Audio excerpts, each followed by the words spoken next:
ازيكم حلوين؟ يلا بينا نشوف هنعمل ايه.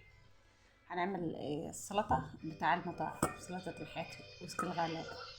المهم خرطنا هنا طماطم وخيار وفلفل وخضر وبصلاية، وهنا اللهم صل على النبي، ملح وكمون وشطة. قلبيهم بقى حلو كده، ويا ريت لو تدعكم بايدك يعني عشان البصل اللي يطلع السكر اللي فيه.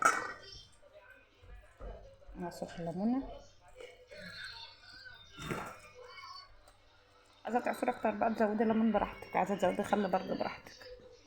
هننزل بقى الطماطم والخيار وكل حاجة على البصل كده ونقلب. ممكن بقى انت المفروض الاحسن ان انت تسيب البصلة لحد ما تيجي تعملها، وممكن برضه تعملها كده عادي.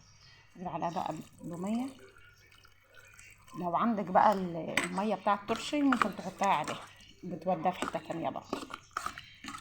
وبتسيبيها بقى، يعني مثلا تعمليها قبل الاكل بساعة او اتنين وتسيبها في التلاجة، كل الحاجات تاخد في بعضها والمية تشرب من الطعم ده كله.